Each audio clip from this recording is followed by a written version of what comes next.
Olá, bem-vindos, bem-vindas, bem-vindos à PocCon. Eu sou a Gabriela Borges, eu sou criadora, fundadora da Mina de HQ, que é uma mídia independente feminista sobre histórias em quadrinhos.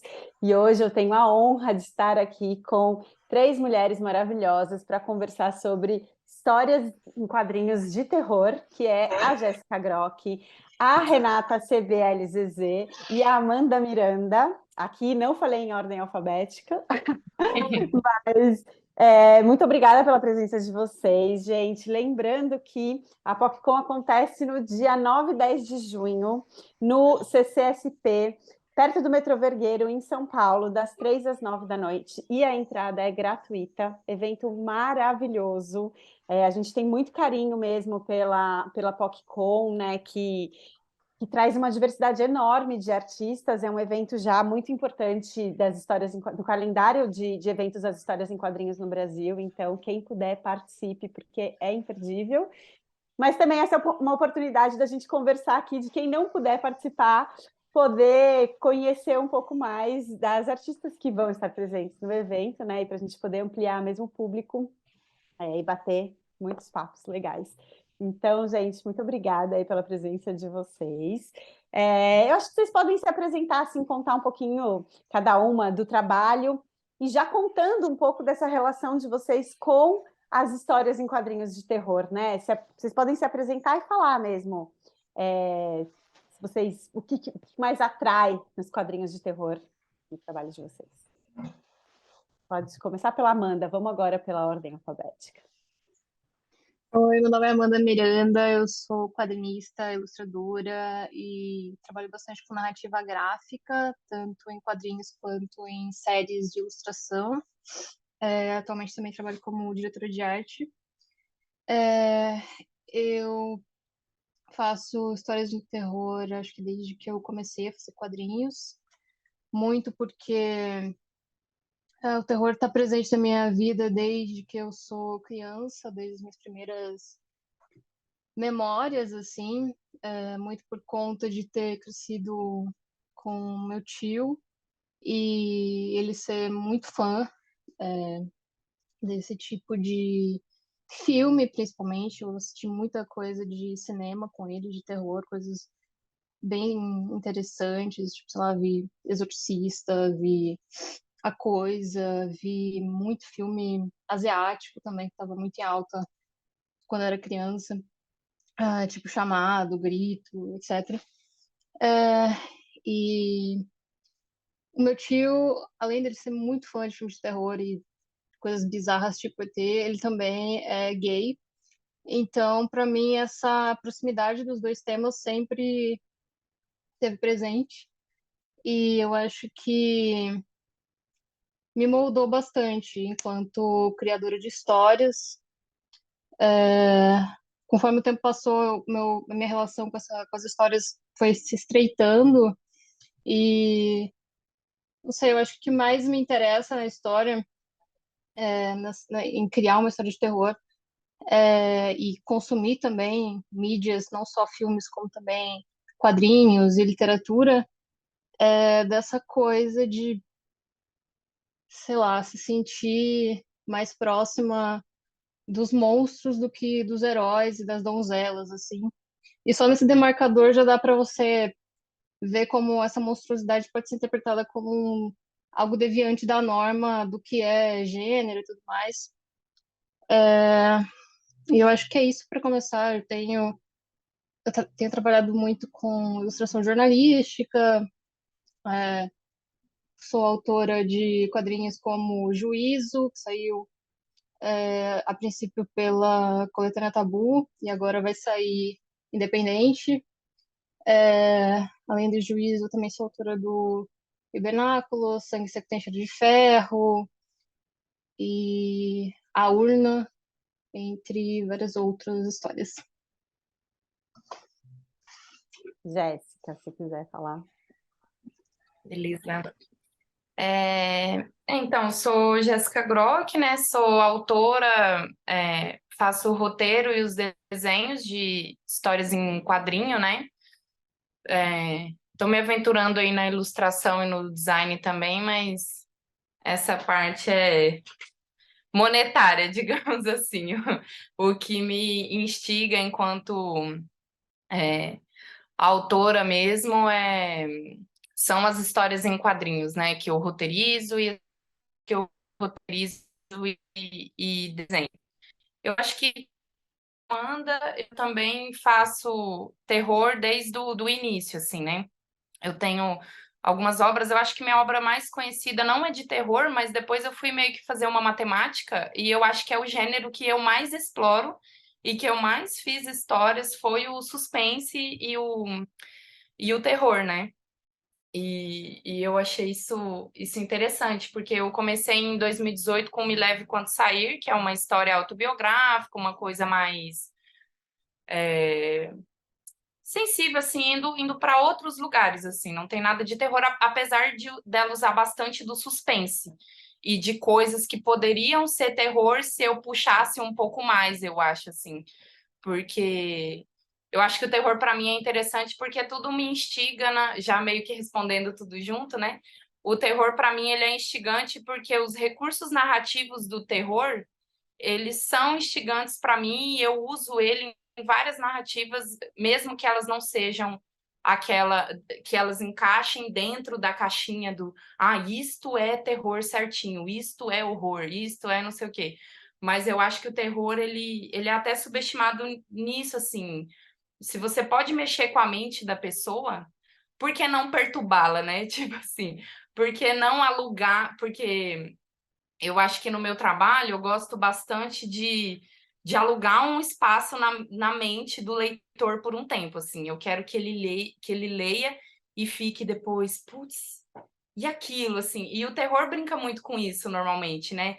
Pistas ou pistas falsas, essa coisa da tensão, do suspense que tem no terror, de tipo, nossa, mas será que era ele mesmo assassino? Será que era um fantasma mesmo? Será que era coisa da cabeça dele? Será que isso tem muito no terror, assim, esse suspense. Até revelar quem é que está matando as pessoas, você não sabe se é um assassino entre a galera, se é um espírito, se é um.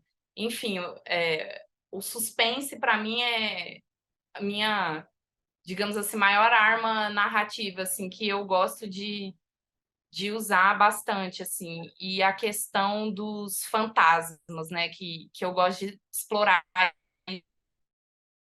bem.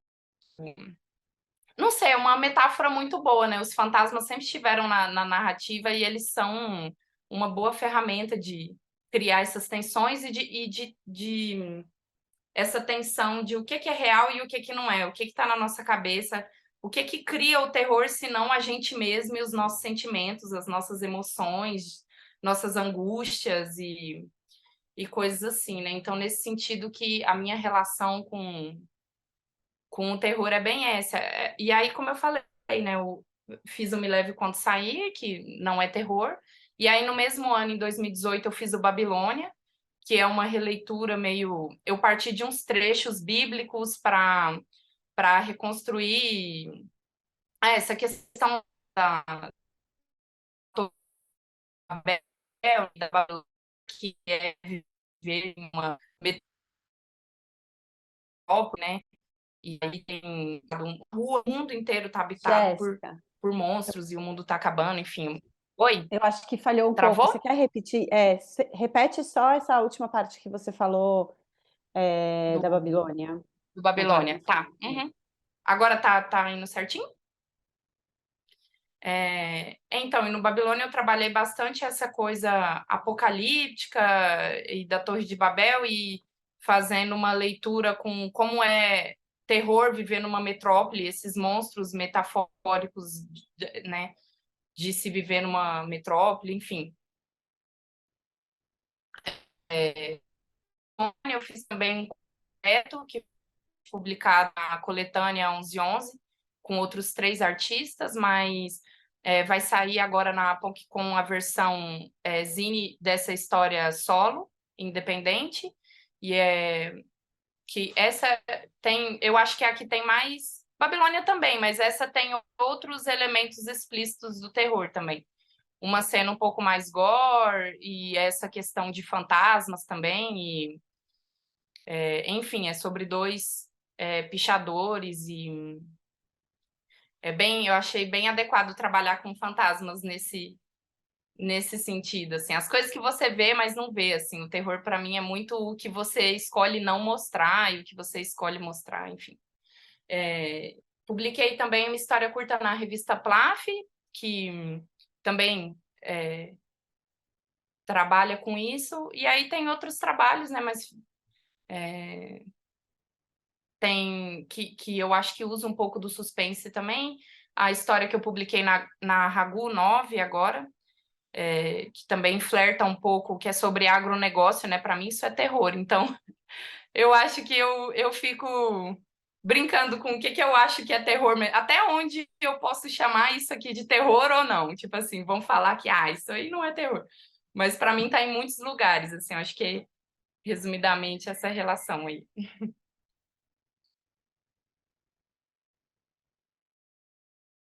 Pode ir, Opa, Rê. minha vez. Eu sou Renata Sebeli Zezé, eu sou autora da página Loucas Historinhas, que é o selo que eu criei para poder fazer minhas publicações.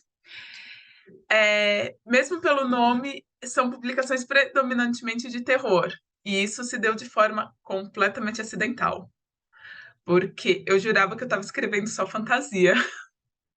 E daí as pessoas começaram a ler e falar: nossa, pesado, né? Deu, gente, mas é uma história de fantasia com criaturas imortais de outro mundo. Sim, só que a criatura imortal que você escolheu foi a morte. E daí eu olhei, tipo, e? E daí, a partir daí, eu comecei a descobrir que o que eu realmente escrevi era terror, e desde muito tempo.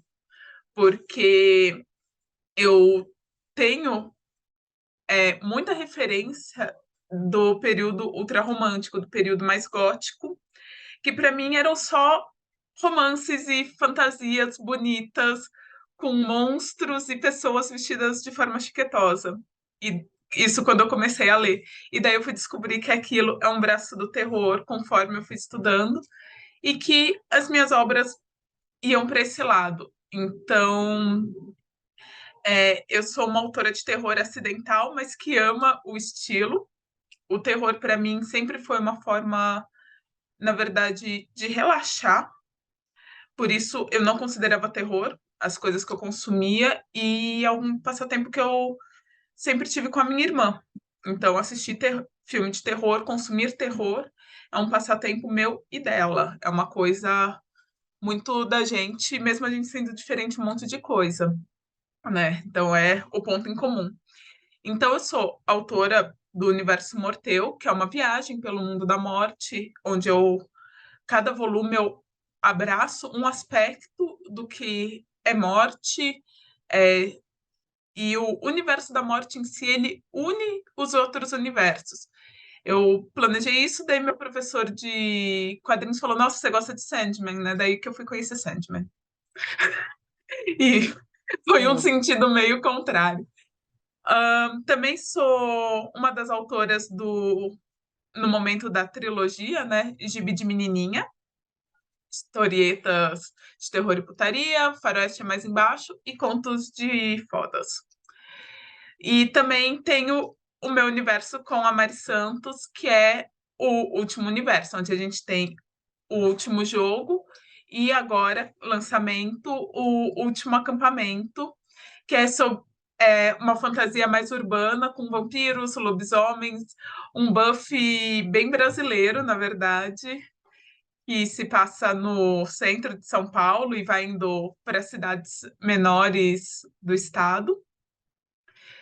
E é isso. O terror, eu faço um terror fantástico, então também porque minha avó contava muitas histórias, minha avó paterna contava muitas histórias dos mitos nacionais mesmo.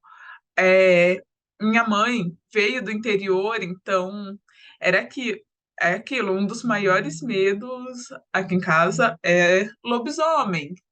Porque, jura, minha bisavó contava que via o lobisomem correndo toda lua cheia pela rua da casa dela.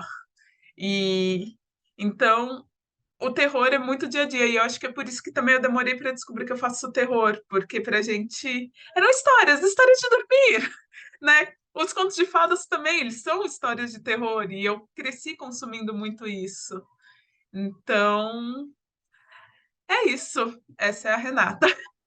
Não, e é muito interessante isso, né, de pensar, quando eu estava me preparando aqui para a mesa, eu fiquei pensando muito nisso, como a gente, na verdade, aqui no Brasil, cresce com muitas histórias de terror, né, assim, do nosso folclore, das avós, o terror está muito presente mesmo, né, apesar de ser um gênero, um estilo que nem todo mundo gosta, mas, no fundo, todo mundo consome um pouco de história de terror, né, na vida, assim. O que vocês acham? O que você acha disso, Jéssica?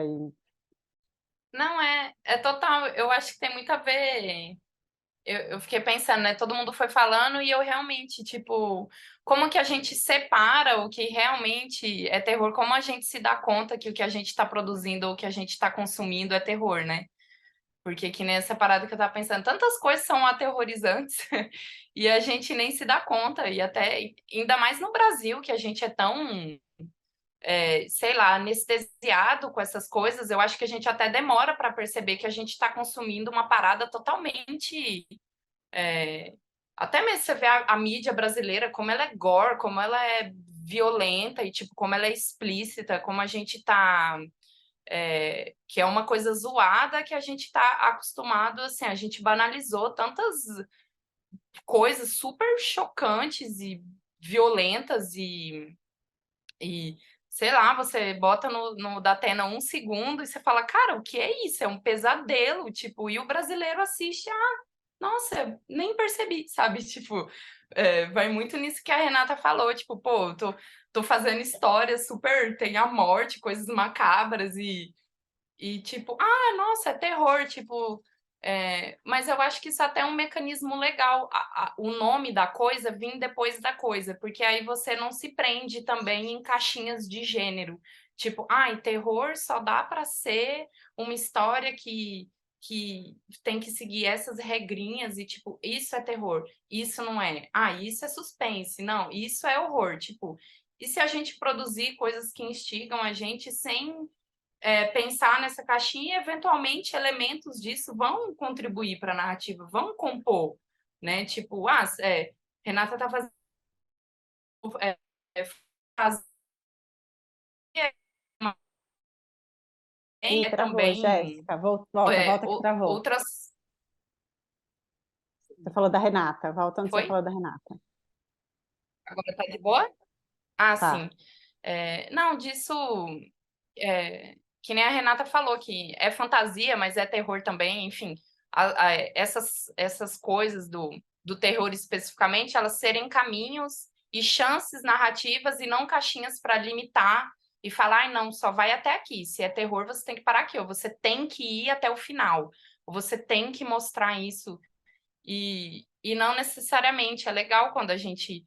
Né? Eu também me dei conta disso recentemente. Tipo, eu parei e falei, cara, das histórias que eu fiz, eu acho que a maioria flertavam mais com o suspense, o terror. E eu nunca me vi como uma autora de suspense, ou uma autora de.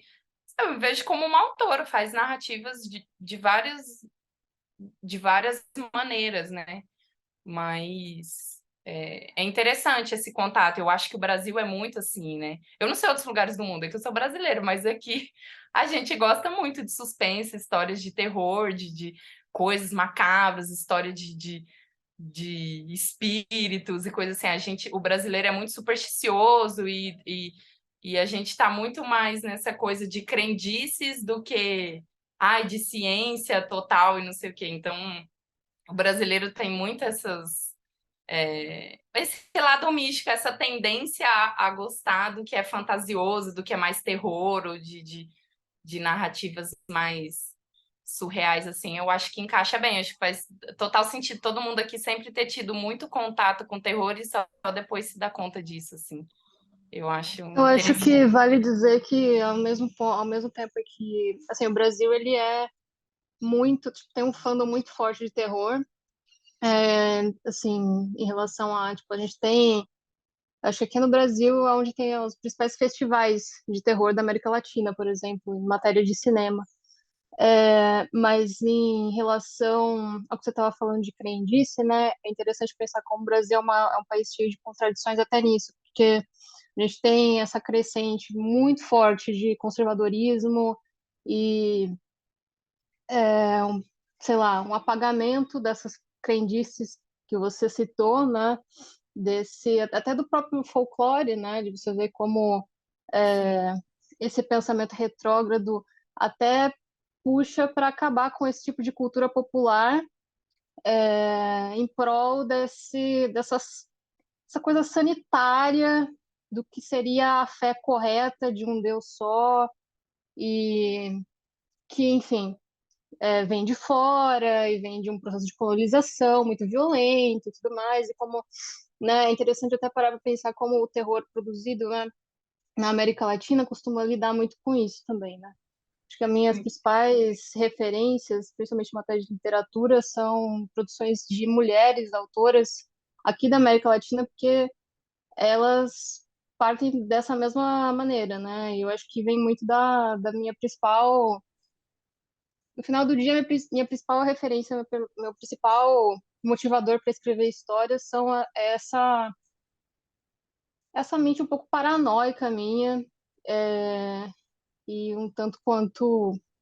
é, Não sei, acho que é essa coisa, quando você faz parte de um grupo minoritário, você acaba tendo muito medo de determinadas situações, seja porque algumas pessoas colocaram isso na sua cabeça, falaram, você não pode andar em determinado lugar, você não pode se vestir de determinada forma, você precisa tomar cuidado de ficar sozinho em determinados espaços, ou então você percebe que pessoas como você são tratadas de maneira violenta, e tudo isso causa medo e também causa, às vezes, talvez seja até meio absurdo falar isso, mas por pulsão de morte, de querer ver até onde esse medo é realmente real e de puxar limites, né?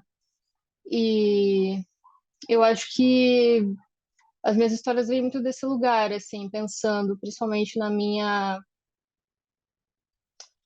vivência, né, enquanto mulher, e, enfim, mulher de classe média baixa, de uma cidade de interior, uma coisa meio suburbana e tudo mais,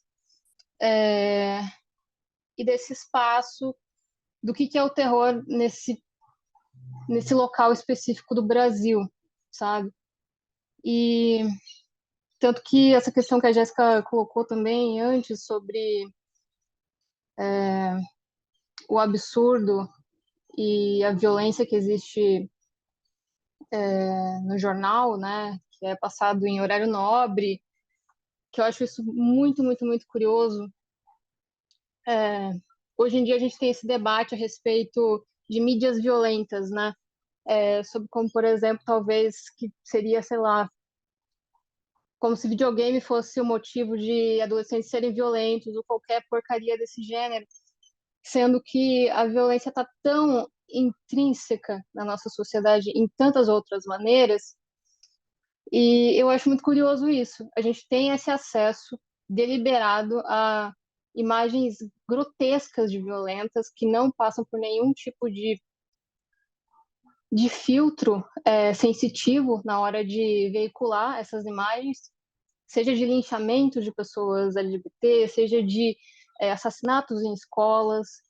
Essas imagens elas aparecem nas TVs, mas de alguma forma o que acaba sendo colocado como catalisador de violência é a ficção. E aí a gente tem esses movimentos, esses pensamentos extremamente retrógrados, extremamente conservadores, que são os mesmos, que assim, esses mesmos pensamentos foram os responsáveis para criar o Código Reis, por exemplo. E também depois de criar a Comics, esqueci o termo, aquele selo que eu acho que até Comic hoje ainda Code. existe. Comic Isso, Code. É. isso. O Comic Code, que era um tipo de autocensura que serviu só para diminuir a veiculação de histórias de terror, que era um puto sucesso de venda, né? Pra você ver, tipo, Porque no final das contas, essas histórias de terror, elas dizem muito sobre a natureza humana, sabe? E E que é eram um. histórias de Monstro é aquele que policiais, né? mostra, né? E E aí, isso que a Jéssica ia falar também é, tipo, é, no lugar das histórias de terror, o que que vem no lugar? vieram Um monte de histórias de história de quadrinho investigação de super-herói, né? criminal Tipo e de assim, super-herói, uma coisa. detetive, uma E coisa sempre E institucional. com peso moral muito pesado também, né? E, tipo, isso que é você o falou, bonzinho e contra o mal, não sei o quê. Desculpa, pode falar. Uhum. né, relaxa. Isso que você falou da moralidade, que vira e mexe adora vir aparecer de novo, né? Essa falsa moralidade, é muito engraçado, porque vem de um mesmo espaço onde pessoas têm um cara morto, praticamente empalado na parede, em todas as casas. E com o gibi de Mas menininha, a gente so... a gente sempre que lança a capa, a gente recebe a acusação que estamos fazendo chacota do cristianismo, porque são imagens, principalmente no 1 e no 2, que são imagens que remetem a figuras santas, né? Ai, porque, nossa, a santa tá enforcada. Gente, tem imagem de santa com os olhos na bandeja, um seio arrancado. Isso Mas eu nas adoro isso no igrejas. cristianismo, cara. Eu Então, acho que isso, e o problema meu tá na primeiro cena contato com o de Gore é o cristianismo, assim, e eu acho isso demais. Adorava ver as chagas de Jesus. fato. Eu, tipo assim, as descrições da Bíblia a respeito disso, porque assim, eu fui muito nerd em relação à relação católica, tipo, eu achava realmente interessante as passagens da Bíblia, não porque eu acreditava, mas porque eu realmente achava o texto muito interessante e meio grotesco, sabe? E até sexual em vários pontos. Tem uma Muito. sexualidade muito Super terror interessante e na sexual, devoção. muito. É, Mas o é terror terror e flerta muito, putaria. A Bíblia. com flerta ou tá aí emaranhado junto com religião, com essas crenças religiosas e com a sexualidade, né? Porque eu acho que tem muito a ver com os medos, né? Por onde passam onde a gente é podado socialmente, né? E aí vem disso que vocês falaram também das pessoas que estão marginalizadas, né? Do que foge à norma e tal. Tudo isso está muito emaranhado no terror, né? E eu acho que tudo isso também acaba fazendo com que a gente trabalhe os nossos próprios medos, né? Então, uma coisa se cruza com a outra, né? Você traz um pouco disso em Aparição, por exemplo, né, Amanda? Um pouco não. Então, eu tive o insight para escrever aquele quadrinho porque eu tava, assim, pandemia, né? Eu tava seguindo muito a risca, porque eu moro com pessoas idosas e foi um período muito, muito, muito pesado para mim, porque eu tava trabalhando muito com jornalismo na época e eu tava acompanhando as notícias num, num ritmo muito pesado, e não apenas era muito pesado ver a quantidade de pessoas que estavam morrendo, né? E ver pessoas da minha própria família morrendo também, como também, enfim, até ex-namorado e tudo mais, várias pessoas próximas de mim morreram durante a pandemia. E, enfim, não apenas esse luto, como também observar um aumento absurdo na quantidade de violência contra a mulher. E é essa coisa de você estar trabalhando, às vezes eu nem estava trabalhando com alguma coisa relacionada a isso, mas a TV tá ligada no fundo, né, de costume, e todo dia uma notícia nova de uma pessoa, de uma mulher que foi espancada, de uma mulher que foi morta pelo ex-marido, pelo namorado, sabe? E sempre são pessoas muito próximas, pessoas que você confia, né? E eu acho que essa é uma questão muito interessante que para a mulher brasileira, talvez o ato assim que pode ser mais perigoso para ela é casar, né? Porque as chances do seu companheiro te matar são gigantescas, né? Eu não tenho aqui os dados exatos, mas qualquer pesquisa rápida no Google, você pegar, tem estatística a respeito disso, né? E, enfim, foi meio que através disso. Eu criei a narrativa pensando em várias memórias minhas de infância também, onde eu tive, desde muito cedo, eu não sei se eu tinha realmente muito caso de violência perto de mim ou se eu era muito sensível para esse tipo de coisa, para essas memórias ficarem comigo. Mas eu via muito isso e, e criei uma narrativa ficcional, né? E foi pensando nisso, pensando que nessa história eu acabo tratando de religião e eu quis tentar roubar um pouco da narrativa jornalística também, mas pensar nessa imagem de Deus, e a minha ideia principal foi tipo, tá, talvez Deus exista e talvez ele seja sádico. Se ele existe, ele é sádico, porque ele tá vendo tudo e ele deixa tudo isso acontecer. Então, parte muito dessa ideia, assim, de uma criação católica, de você estar constantemente vendo atos muito violentos e você não entender. Que é isso, né? Eu acho que tem trocentas obras de ficção que lidam com isso. Sei lá, eu lembro agora de Luz de Inverno, do Bergman, por exemplo, que, enfim, é basicamente um padre tentando lidar com o fato de que ele não consegue entender porque Deus abandonou ele. E, e é isso. Legal. Alguém quer falar alguma coisa? Não, e eu acho que também tem uma outra coisa dessa coisa do político, né? De como dá para discutir muitas questões políticas estruturais, assim, né? Por meio do terror, para provocar mesmo as pessoas. Eu acho que as histórias... O terror acaba sendo um gênero de muita provocação, né?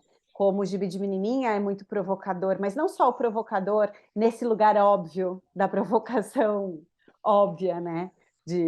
Já de colocar putaria na capa num país que censura, que é super preconceituoso com várias coisas, mas numa provocação mesmo de reflexão política existencial dos problemas do mundo, né? É muito interessante isso que a Jéssica falou do agronegócio como terror, assim, esse estilo não estar encaixado apenas em um tipo de quadrinho, né? Vocês fazem quadrinhos diferentes entre vocês, isso é muito interessante. E eu acho que essa questão do potencial do terror e dele ser provocativo é engraçado, né? Como, tipo, tanto o terror e a comédia são gêneros que costumam ser muito subvalorizados, assim, tipo, São muito próximos também, né? muito Nossa, nesse um é sentido de total complemento do provocações. outro, na verdade. É, São é, reações quase instantâneas do corpo, às vezes. é, Porque você leva o é. susto, você não O sabe se medo e o grita, se riso, né? ri. É, É, são, que são coisas que estão trabalhando as experiências primordiais humanas, assim, né? Tipo, as coisas que estão bem lá no fundo mesmo. E eu acho que é bem sintomático serem os gêneros que são. Parece que eles querem convencer a gente que são gêneros menores, para a gente não botar fé na potência que esses gêneros têm, que é a comédia e o terror, que é justamente isso que a Gabi falou da provocação. Ele não está procurando resolver coisas. Ele está procurando que você reflita sobre coisas, que você mergulhe mesmo e, tipo assim, tanto do por que eu tô com medo disso, por que eu tô rindo disso, por que isso é engraçado, por que isso não é engraçado, tipo, no terror, por que isso aqui tá me dando medo e por que isso aqui não está me dando medo. E disso que a Amanda falou muito também, quando você pensa gênero, é impossível dissociar gênero, sexualidade da questão do terror, porque o que assusta pessoas com certos corpos não assustam pessoas com outros corpos, assim. Isso me pegou muito, que a Amanda falou de de pessoas que nascem e são, né, tipo, das mulheres e de como o mundo é habitado por muito mais monstros do que o mundo do meu irmão, assim. O meu mundo tem muito mais monstros do que o mundo dele. O mundo dele tem outros monstros, né? Não sei se mais ou menos, mas são monstros diferentes, né? E eu acho que a falar de política ou falar de provocação, coisas assim, é realmente investigar quais são esses monstros da sociedade, né? Quais são, quais são essas questões do que as pessoas aqui na América Latina estão com medo e do que as pessoas lá nos Estados Unidos, sei lá, estão com medo. Isso reflete, né? Isso tá na obra, assim. Por que que, sei lá, por que que o monstro do Jordan Peele lá no Não, Não Olhe, sabe? Por que que aquele monstro parece uma câmera de cinema e por que que ela é uma ameaça, tipo, para as pessoas negras norte-americanas? Onde é que estão essas metáforas, esses símbolos que são para falar sobre grandes questões mesmo, né? E, e, e aí, enfim, e aí é engraçado que são os gêneros que mais chacoalham essas coisas e os que menos levam créditos ou levam honrarias acadêmicas da academia no geral, ou que são, esse aqui é o filme, né? Por que que o cinema, que nem os filmes que a Amanda estava falando, por que que esses são trash e outros são cult? Por que que é trash? Sabe, tipo Então, assim. a questão do trash é uma Exato. coisa que varia muito, tipo, acho que é muito datado. Que, tipo, o É, Exorcista que eu citei, por exemplo, ele foi meio que o catalisador para a finalização de uma subindústria de filme B norte-americana, digamos assim, que era quando tinha muito black exploitation, quando tinha muito uhum, exploitation no geral, assim, né? Tava tendo muito filme de Rape and Revenge e tudo mais, isso na década de 70. E aí, bem no final da década de 70, para virar para 80, tem o Exorcista, e o Exorcista é um sucesso absoluto de bilheteria. E aí, é, Hollywood resolve investir de fato nisso, matando, de certa é, forma, um pouco as produções menores, que vale dizer, né? Tipo, às vezes a gente. É aquela coisa, né? Tipo, você é mulher, você faz terror e tudo mais, ou você faz quadrinho, tipo, como se a gente tivesse chegado agora, né? Só que, tipo, dá pra você falar que até certo ponto a novela de horror foi muito moldada, se não até criada, pela Mary Shelley, que era uma mulher bissexual, né? Jovem, que tinha, acho que, menos de 20 anos quando ela escreveu Frankenstein, numa tarde. Sim. E aí, vale dizer, e o que ela está falando naquele livro? Ela está refletindo sobre o que ela pensou que pode ser a coisa mais assustadora possível, que seria e se só homens cis resolvessem criar alguma coisa, tipo, criar vida, né? Nessa cisgeneridade branca, europeia e tudo mais. E ela cria, né? Ela dá essa vazão à criatura de Frankenstein, né? E é interessante pensar como, principalmente no livro, a criatura ela é extremamente humanizada, assim, muito mais humana do que o O Frankenstein, né? Que o doutor. Frankenstein, o Frankenstein é o doutor, né? Não o nome da criatura. A criatura não tem nome. De tão. Que é justamente isso, né? Como que é essa paternidade, né? Esse criar vida. O cara nem dá um nome pra criatura. Então tem isso, tipo, todas essas produções de terror, o terror ele foi político e ele sempre foi usado para falar sobre questões políticas e sociais, desde o folclore, desde que, tipo, era só uma questão de cantiga e de, sei lá, igual a gente estava falando no começo, né, de ditos populares, de uma mitologia que não é de fato escrita, né, que não está tipo num cânone literário ainda, até chegar de fato nas novelas e tudo mais. E assim como a Jéssica falou, né, a gente tem uma produção de terror que recentemente está sendo revisitada, e recolocada nesses termos de terror, porque o terror agora está na moda, né? Agora o terror está sendo abraçado de volta pelo mainstream, da mesma forma que ele foi abraçado nos anos 80, porque tá vendo que vende, né? Tá vendendo mais do que os filmes, os fumecos da Marvel aí, né? Então agora é do interesse fazer filme de terror e falar sobre esses temas que são um pouco mais espinhosos. Mas o terror sempre está ali, na margem da sociedade. E mesmo quando ele é abraçado por um grande estúdio, alguma coisa do gênero, ele sempre está meio que falando sobre isso, né? Tipo, é muito interessante pensar, como nos anos 80, por exemplo, a gente teve essa baixa muito forte das produções de terror B. E é importante dizer, dentro do terror B, dessas produções, tinha muita gente deviante, tinha muita gente LGBT, né, criando essas obras, justamente por não ter essa entrada, principalmente na criação de curtas-metragens, né? Porque é muito difícil, é muito caro, muito custoso fazer um filme, né? Eu acho Então, que um dos que sobreviveu nesse boom de produção LGBT foi Chuck, o boneco assassino. Que o e criador dele. também Clive Barker, né? Clive Barker, eu ia Sim, citar ele, que é tipo o maior de todos.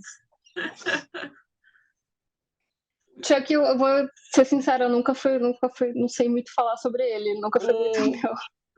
Chuck, o boneco assassino, o criador dele é um homem gay. Ele criou toda como uma alegoria. E a série atual aborda muito isso, tanto que tem uma fala do Chuck logo no início, porque o principal é um adolescente gay, né? E dele vira, mas você quer, vira pro Chuck, mas você quer matar todo mundo, né? É, você acabou de falar que teu filho faz parte da sigla, você não tem raiva disso dele? Eu amo meu filho, eu sou um monstro. Quer dizer, eu sou um assassino e não um monstro. Tipo, e o foco dele na série, além dele querer converter o menino em um assassino, né? É ir matando de início todo mundo que faz bullying com o menino, por conta da sexualidade dele. E Dentro continua de mesmo. criadores, É, dentro de criadores LGBT, tipo, eu acho o Clive Barker muito, muito genial, assim, porque, tipo, ele tá falando sobre AIDS, criando monstros em vestimentas BDSM que tem muito tesão em sangue. Isso enquanto tá todo mundo morrendo, sacou? E, tipo, tendo medo de falar sobre sexo e tendo medo de sentir tesão. Tipo, naquela época, o maior medo das pessoas era sentir tesão, sabe? sim. E o que ele fez Tanto foi que foi criar um o mundo monte de monstro. slasher. Exato! Foi tipo assim, ele criou um monte de que não são monstros, mas são tipo criaturas interdimensionais, um negócio assim, extremamente sexuais e não de um jeito normativo. E, tipo, ele também, ele era um homem gay e tudo mais, ele escreveu a novela e depois adaptou para cinema. E eu acho que é por isso que é uma obra tão perfeita. Tipo, o cara conseguiu fazer do começo ao fim, do jeito que ele queria. E é aterrorizadamente bonita. Sim. Gente, só um parênteses aqui, eu tive que pegar minha filha para dar de mamar. Então, desculpem aqui o... Ela vai ouvir um papo light agora, A ainda bem que onda, não, você eu tô entende. de fone, tá tudo bem. Mas, tipo, ela tava gritando, querendo mamar aqui, mas é isso, né? É isso, é isso.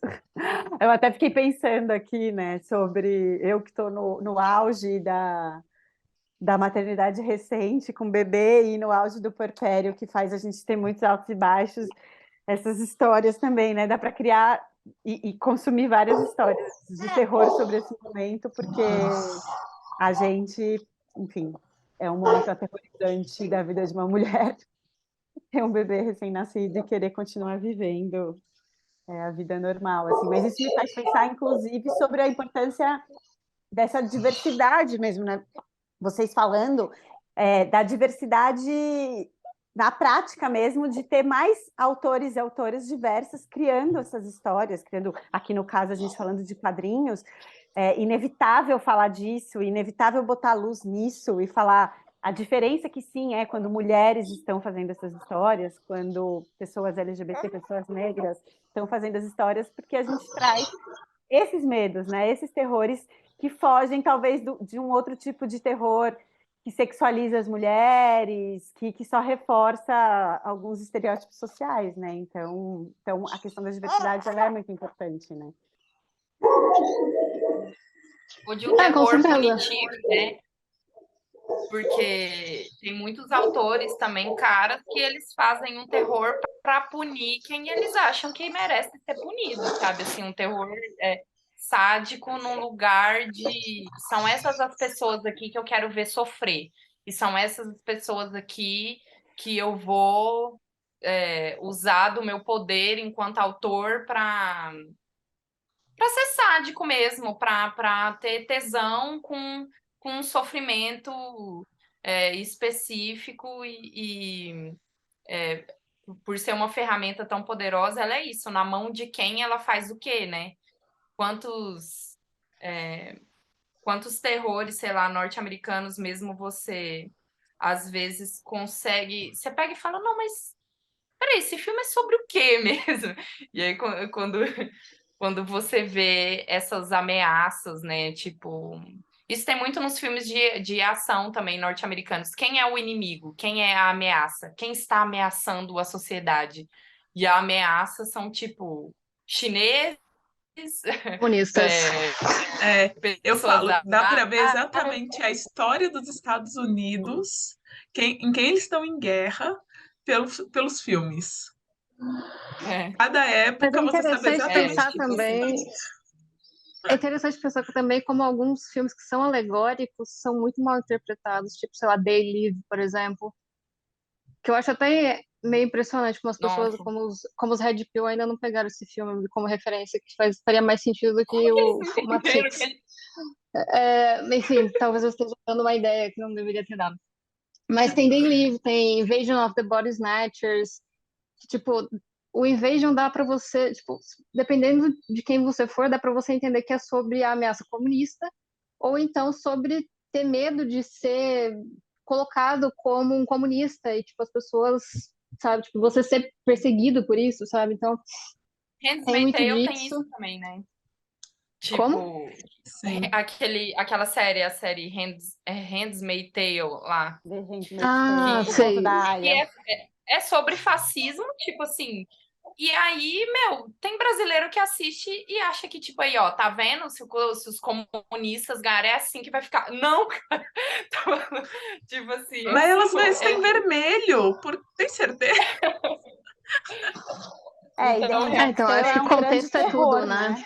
O The Handmaid's Tale é um grande a narrativa terror, horror é, da nossa existência, né?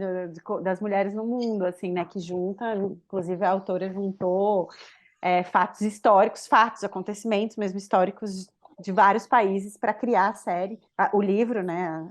Os livros, e aí a série foi desenvolvendo isso. Tem gente que gosta muito, tem gente que não gosta tanto, mas acho que o objetivo é muito esse, assim, levar para esse lugar do medo, do pavor, como um alerta, né? Agora, é, Não, falando sobre do... que Diga. eu queria só falar rapidinho sobre uma coisa que a Jéssica falou, de, tipo, obras muito violentas e sobre o perigo de você criar alguma coisa que você passa a criar, tipo, um torture porn, digamos assim, né? Eu acho que depende muito. De, tipo, existem algumas autoras que elas interpretam isso de uma maneira completamente negativa e são completamente contra esse tipo de terror, tipo, igual eu tinha citado antes, Rape and Revenge e coisas assim. Mas existem outras autoras que pensam nesse tipo de filme, apesar de ter, sim, vários pontos que a gente dá para criticar e tudo mais, de acabar vendo a imagem da mulher superando todas essas coisas e tendo vingança, apesar de ter sofrido uma violência, como algo extremamente, assim, eu esqueci a palavra, mas tipo, você se sentir vingada também, sabe? E eu acho que Eu consumi muito torture porn. Torture porn não, é Entende, né? muito rape and revenge quando eu era mais jovem, tipo, quando eu tava lá nos 14 anos, assim, eu assisti muita coisa nesse sentido de produção da década de 70. E muito por conta de ser justamente isso, tipo, já ter passado por determinadas coisas e ver naquelas personagens principais femininas elas tomarem esse local de vítima para devolver a violência que elas sofreram para o mundo, de achar isso muito foda, de me sentir vingada dessa maneira também, sabe? Então é uma coisa que eu acho interessante. Tem muita violência nos quadrinhos que eu faço e eu sou muito favorável, não muito favorável, não, acho que depende muito, contexto é tudo. Eu sou muito favorável da violência como essa válvula de escape, sabe? Que às vezes eu sinto que na esquerda a gente às vezes pensa numa coisa tipo de não conseguir lidar muito bem com a violência e com mídias violentas, e a gente às vezes acaba buscando um ideário que é completamente distante do que é a nossa realidade. Então vira uma coisa tão distante que você não consegue se relacionar, sabe? Tipo, porque pessoas, sei lá, porque pessoas de classe mais baixa, que às vezes vivem em comunidade, que lidam com violência policial diariamente, porque esses jovens estão tão interessados em jogar Counter-Strike, por exemplo? Isso não é, de certa forma, um desejo de vingança também? De poder praticar um tipo de violência que você não pode, ter um tipo de poder que você não tem na prática, sabe? Então, são algumas coisas que eu acho interessantes até esse ponto. E é claro, eu acho que a ficção é o lugar onde a gente pode fazer esse tipo de coisa, não na vida real, pelo amor de Deus, né? E a ficção é isso, né? Esse lugar onde a gente pode A exorcizar ficção é para a todas as gente piores também coisas. imaginar, né? Acho que é para imaginar possibilidades, né? Futuros ou Sim, presentes possíveis, possibilidades. E essas possibilidades, às vezes, elas não são bonitas porque a realidade não é bonita, né? Então, vai muito para esse lugar. Acho legal isso. E trazendo para os quadrinhos, assim, vocês acham, pensando, né, uma parte mais técnica dos quadrinhos, que existem características para trazer esse horror, terror e suspense para o traço, para as cores, ou, ou dá para explorar isso de uma forma mais ampla? Eu sei que, por exemplo, a Amanda tem um traço bem marcado, assim, né? Eu diria que você explora bastante isso nas suas cores, no seu traço, o horror mesmo. A gente percebe nas suas histórias, né? Mas vocês, a Jéssica, a Renata, vocês têm outros tipos de traço. Eu acho que essa exploração dos traços ela é bem marcada. Dá para explorar isso dentro do terror também, né? Nossa, completamente. O meu traço, ele puxa.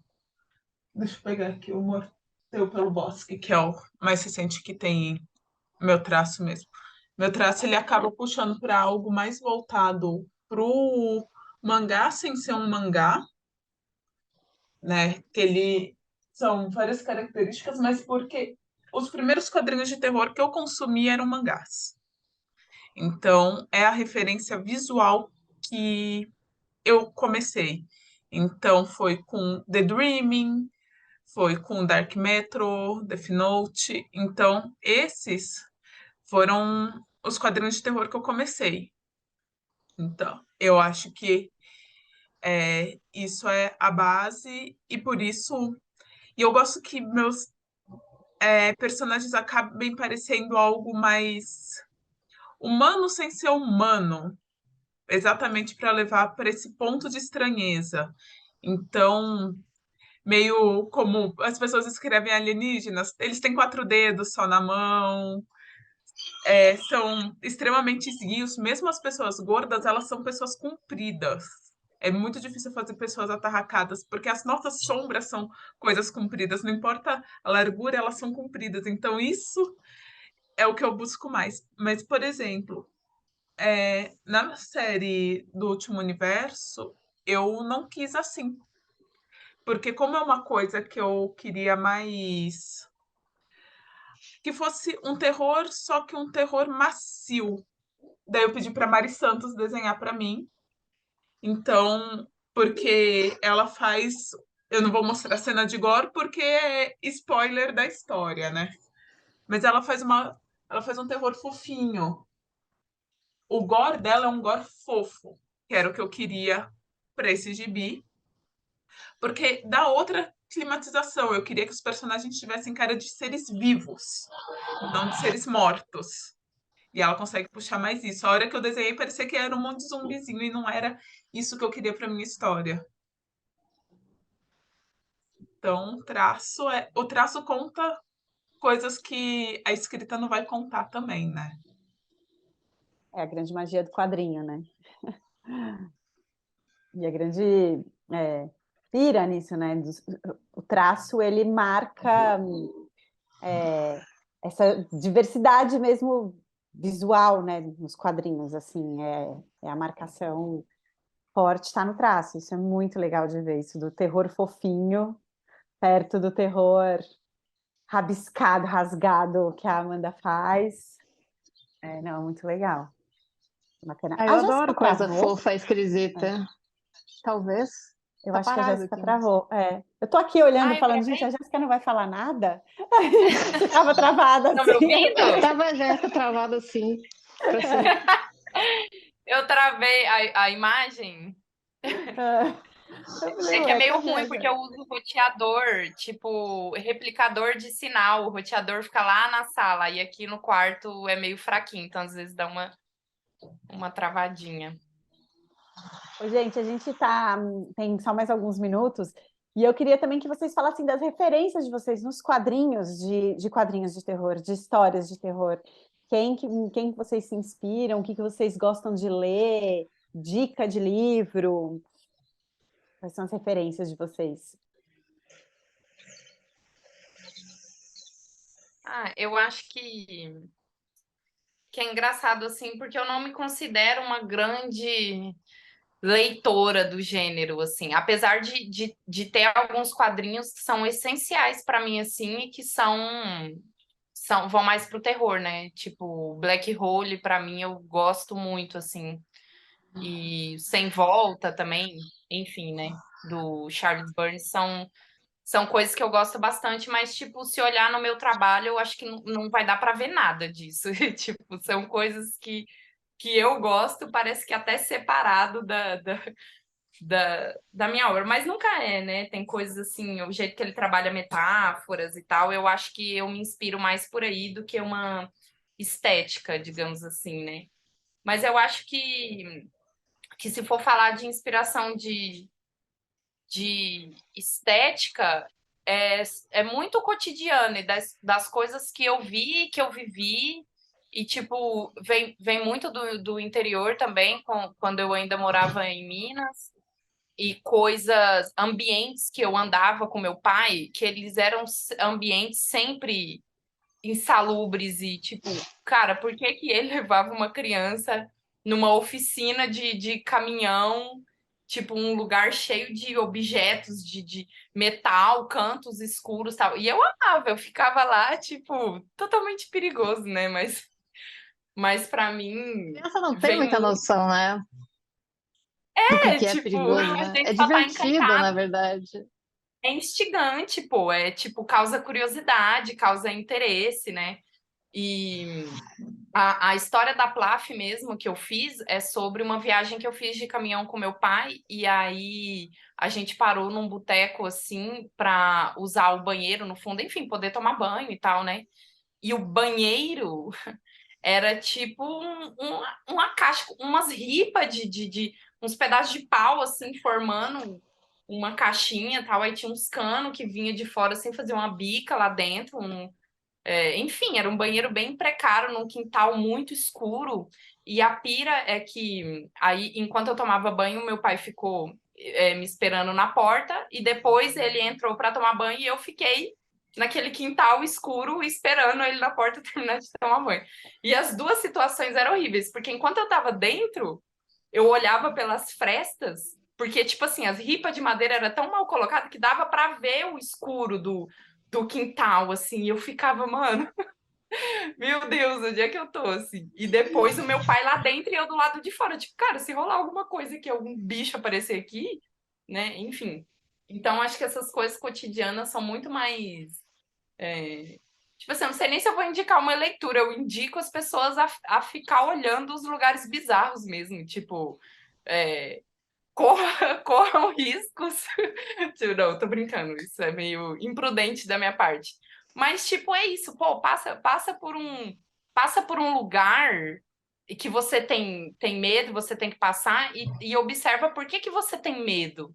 Por que que aquele lugar tá te causando medo? Por que que é estranho? Ah, eu acho aquele lugar estranho. Ah, eu não gosto da casa da minha avó, que é estranho. E geralmente as pessoas falam isso e são casas que tem muito mais de santo, muito Jesus pendurado em tudo que é lugar. Ai, meu, eu tenho muito medo de dormir na casa da minha avó. É lógico, tem uma cruz gigante em cima da sua cama com um cara pendurado. Tipo, é lógico que você tá com medo.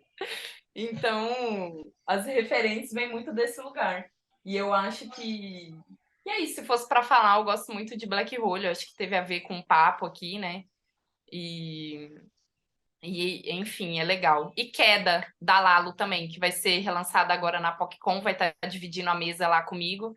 E é um terror legal, é um suspense que eu gosto também. Vai para esses lugares de paranoia, enfim, que é o que eu costumo gostar muito. Então, fica aí minha colaboração imprudente, falando para as pessoas andarem em becos e tô brincando, mas é isso aí.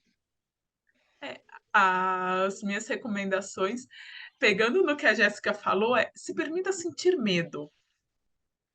O medo ele pode te congelar, mas pode levar a tua cabeça a criar umas coisas tão legais, porque cria tantas possibilidades, e às vezes você tá só olhando para o canto do seu quarto que você sabe que não tem nada ali. Mas aquele dia teu cérebro falou, tem alguma coisa. E dá para ter uma, assim, eu sou uma pessoa muito medrosa, mas que desde sempre passeou muito em cemitério, né? Assim, minha minha mãe ia arrumar o túmulo do meu avô, era desses cemitérios que é praticamente gramadão, e tipo, mano, você é criança, tá lá, não significa muita coisa. Eu achava bonito ficar vendo as lapidezinhas no chão e achava ruim que a grama incomodava, fazia minha perna coçar. Era tipo, então, são coisas que são importantes você ter contato, né? Porque foi o que a Jéssica falou, o dia a dia é a inspiração. Você não consegue criar fora disso. Você tem que viver para saber o que vai fazer. E na parte de quadrinhos, além do The Dreaming, que é um mangá, e de Dark Metro, que não é um mangá tão bom assim, mas te deixa com uma paranoia de algumas semanas de andar dentro do metrô. É, então ajuda bastante, assim. Leia de preferência enquanto está no metrô, é muito bom. Eu gosto muito, né, do clássico Sandman. E um dos que eu piro muito, eu fico muito triste que aqui no Brasil eu só achei 2 volumes, eu acho que de uns 3, 4, é o Courtney Crumrin, que é... Ai, eu sempre esqueço o nome do autor, mas assim, é uma viagem pro... É uma menina que se muda para uma cidade do interior, para que os pais vão... Eles recebem de herança a casa do avô, né? E essa cidade ela tem um portal para o mundo férico. E as coisas trocam, então às vezes tem duplos dela andando pela cidade, tem changelings, então crianças que foram roubadas pelas fadas quando voltam não são mais humanas. E como eu gosto, muita parte onírica me inspira, né? Porque sonhos também, gente. Anota sonho, porque sonho é uma referência excelente para você escrever terror. É, toda essa parte são referências importantes para o meu trabalho. E assim, quadrinho nacional de terror, eu babo, eu sou a facinha da Ana Recalde, e Bela Dona, assim, fica no no meu altar de referências. Porque, mano, aquela história, e daí com o traço do Denis junto. Ah, eu amo, eu sou apaixonada por Bela Donna, apaixonada mesmo. Eu lembro quando eu conheci a Ana Recalde, eu até fiquei tipo, assina pra mim. Daí a gente fez time de menininha junto. Mas de início eu tava assim pra ela. Então, são essas minhas indicações. Pô, muito legal ver as referências de vocês, cara. É, eu tenho de referência, assim, no meu trabalho, muita coisa diferente também, igual a Jéssica falou. Por exemplo, matéria de construção narrativa, eu pirei muito quando eu li o Sabrina, do Nick Dinasso, por exemplo, que, assim, tem nada a ver com o trabalho. É, tipo, um traço extremamente limpo. Lembra até a certo ponto o Chris Ware, que também é outro cara que eu sou apaixonada em matéria de escrita, principalmente, e de organização, de estrutura, de narrativa e organização visual também. E que, assim, à primeira vista, né, não parece de jeito nenhum, mas quando eu li Building Stories, me deu um puta. Foi muito interessante, porque eu li enquanto eu estava escrevendo o Juízo, né? E tem uma passagem do Building Stories que fala sobre uma mulher que está tendo uma gravidez e tudo mais. Foi muito interessante por esse motivo. Eu acho que numa pegada mais próxima de estética, além de também ter essa questão da vivência, sei lá, muito brasileira e muito mambembe, absurda também, tipo, cresci perto de um monte de faca e machado e tudo quanto é coisa, que tipo, meu avô é pedreiro, né? Então tem muito objeto perigoso aqui em casa, armas brancas em geral. E, enfim, tem isso, tem essa coisa, eu acho que isso acaba ajudando a você, sei lá, criar uma estética mais pontuda, mais áspera, mais, né, agressiva, de certa forma. Se fosse para indicar um filme, eu indicaria Massacre da Serra Elétrica, se você ainda não viu, porque para mim aquele filme é tudo isso, é um filme muito áspero, muito grotesco, muito gostoso de ver, porque é bem difícil de assistir, foi muito difícil para gravar também, e que, né, tem muito a ver com a região onde eu moro, que é uma região que recebeu migração de americanos, né, rednecks, então eu sinto que tem essa ligação, que o filme, o monstro é esse redneck bizarro, assim, né? Gosto demais. Em matéria de quadrinhos, eu sou completamente apaixonada pelo trabalho do Puiupo, desde que eu comecei a fazer quadrinhos em 2014, 2015, foi quando eu conheci o Puiupo, que eu já estava fazendo fanzine e tudo mais. E, caralho, é o artista brasileiro que eu mais gosto de acompanhar, que é mais versátil, mais experimental, que tem uma coisa muito onírica, interessante. Ele lançou agora o Grito, mas, pô, eu recomendo tudo. Ele tem aqui também, em algum lugar. Pô, eu tinha separado, mas não tô achando. Eu gosto demais do Úlcera, que foi, acho que o primeiro quadrinho maiorzinho, assim, que ele lançou. E matéria de quadrinho também gosto muito da IC Comics, que é muito aquela coisa bem clássica, né? Bem cômica até. Então, às vezes chega até a ser meio bobinho algumas histórias que estão lá, porque tem muito clichê ali, mas é muito gostoso conhecer clichê, porque você consegue aprender a usar eles de alguma forma mais esquisita, né? E gosto muito do Suehiro Maru, porque o horror dele está muito mais na estranheza do que ele desenha, do que, por exemplo, o Jiu-Jitsu é uma coisa mais gore, e o Maru não, é uma coisa mais sexual, depravada e bizarra, assim. E, porra, a Emil Ferris, gênia absoluta.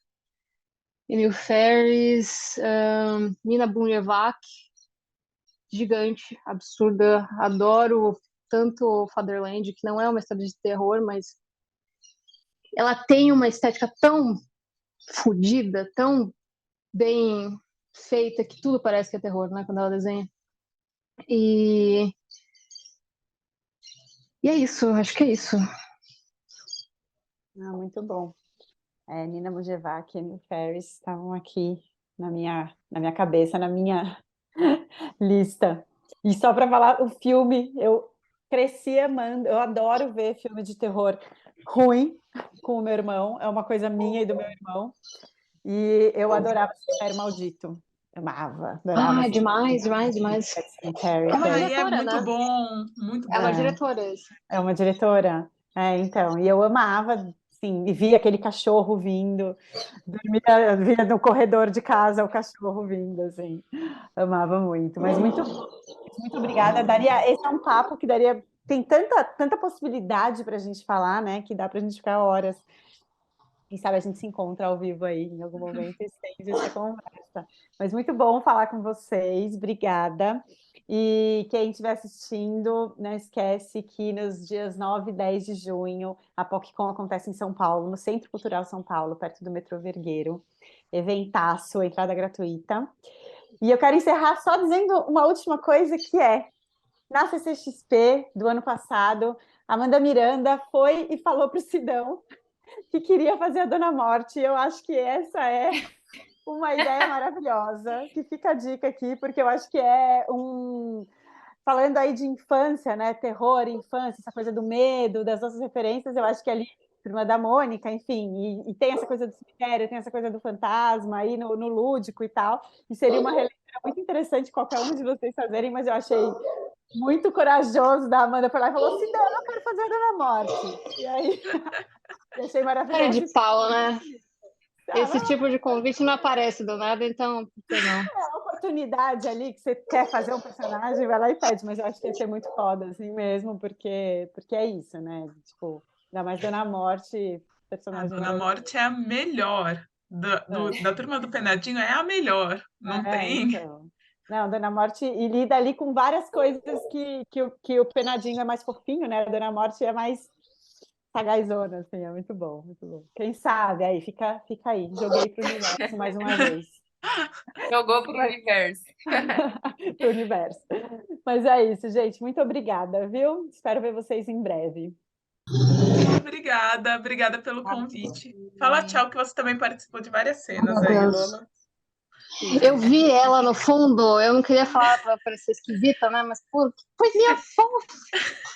Imagina, eu vi um gato ali. Que gato? Eu não tenho gato. Não tem um gato. Não tenho gato, gente. Esse aqui é o bicho de pelúcia só. Ai, muito bom. Valeu, gente. Valeu. Valeu, obrigada pelo convite. Muito obrigada pelo convite, adorei o papo.